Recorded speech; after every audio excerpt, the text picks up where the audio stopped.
क्या नीरव मोदी पिछड़ा है? क्या ललित मोदी पिछड़ा है? कौन से पिछड़े की बेइज्जती हो गई? बताए तो, देश की जनता जानना चाहती है इन 5 भगोड़ों में से कौन सा व्यक्ति जो है पिछड़ा है। कांग्रेस कहाँ मना कर रही है? जाति जनगणना करानी चाहिए, कराएं। जाति जनगणना होनी चाहिए। बिल्कुल होनी चाहिए। तो बीजेपी क्यों रोक रही है, आपको क्या लगता है? बीजेपी कल ही खुल जाएगी।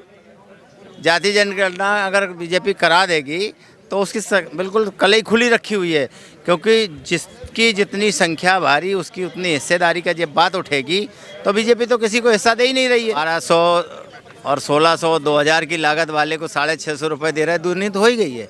6 दूनी 12, 6 ती 18, 3 गुनी हो गई, 2 गुनी कैसी कह रहे हो?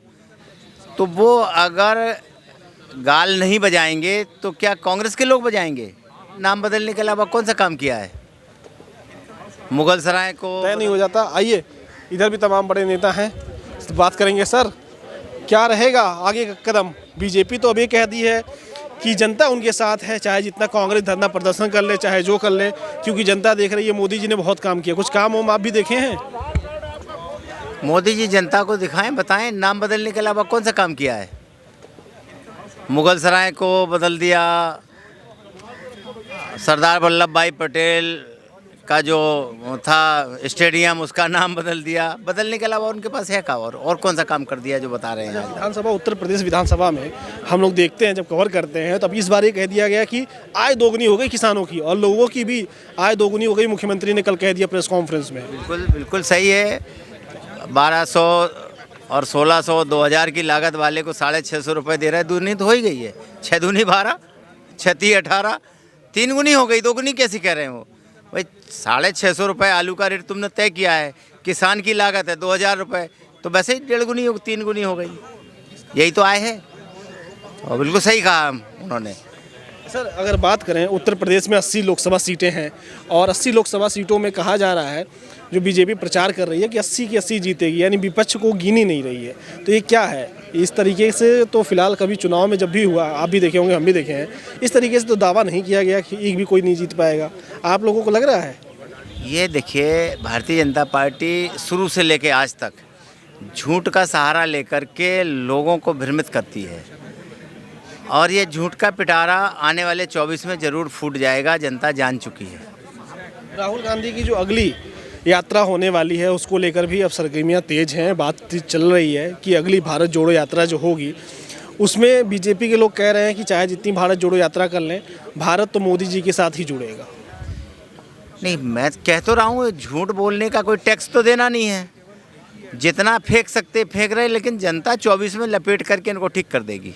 और ये जो हुआ है राहुल गांधी जी के साथ अभी, उनके ऊपर जो आरोप लगा, आरोप लगने के बाद उनके खिलाफ जो आदेश आए, कोर्ट की कार्रवाई हुई, सरकार केंद्र की हो चाहे तमाम बीजेपी के राज्यों की हो, बड़ी सराहना कर रही है, कह रही है ये तो बहुत अच्छा हुआ। किस तरीके से देख रहे हैं आप?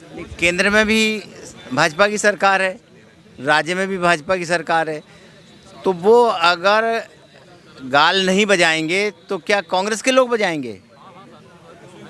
भाई, सरकार के लोग झूठ का सहयोग नहीं करेंगे। सरकार उनकी है, उनके लोग अगर उनके साथ झूठ का गाना नहीं गाएंगे तो क्या कांग्रेस के लोग गाएंगे या दूसरे दलों के लोग गाएंगे? पिछड़ों का बेइज्जती किए हैं, पिछड़ों का अपमान किए हैं राहुल गांधी, ये कहाँ आपको सही लग रहा है? कौन सा पिछड़ा आदमी है जिनके नाम लिए हैं राहुल जी ने? क्या नीरव मोदी पिछड़ा है? क्या ललित मोदी पिछड़ा है?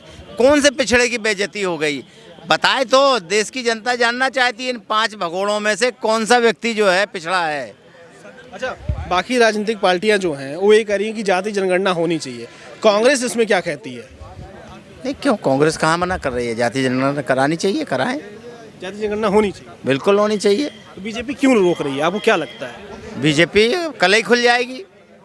जाति जनगणना अगर बीजेपी करा देगी तो उसकी बिल्कुल कल ही खुली रखी हुई है, क्योंकि जिसकी जितनी संख्या भारी उसकी उतनी हिस्सेदारी का जब बात उठेगी तो बीजेपी तो किसी को हिस्सा दे ही नहीं रही है। वो तो अपने अपने चुनिंदा के चुने हुए जो उनके एसमैन हैं उनको लाभ दे रही है, ना एससी को दे रही, ना ओबीसी को दे रही, ना और किसी को दे रही है। आप छोटे से छोटे और बड़े से बड़े चुनाव को देख लीजिए, आज उनके मंत्रिमंडल का हाल देख लीजिए, आज उनके इसका जो प्रदेश का या देश का जो सिस्टम है उसको देख लीजिए। इसलिए इन सब कामों से दूर भाग रही है। और भारतीय जनता पार्टी का एक बहुत अच्छा सा वो है कि बिल्डिंग किसी की नाम अपना, ये कारोबार चल रहा है उनका। सबका साथ सबका विकास सबका विश्वास की बात कर रहे हो। सबका विकास सबका विश्वास सबका विनाश वो तो कर ही रहे, वो तो हमने थोड़ी बोला। उनकी एक मंत्री जी थी, उन्होंने भी कहा, आप लोगों को याद होगा, ये विकास नहीं विनाश करने जा रहे हैं। ये उन्होंने खुद, उनके मिनिस्टर ने बोला, हमने नहीं बोला है। ये विकास नहीं विनाश करने जा रहे हैं। अरे यही तो उन्होंने बोला है, उनके एक मिनिस्टर ने बोला है, मोदी जी या मोदी सरकार विकास नहीं विनाश करने जा रही है, ये उनके मंत्री ने बोला है। देखिए, ये आरोप है कांग्रेस की तरफ से। आइए और भी लोगों से बात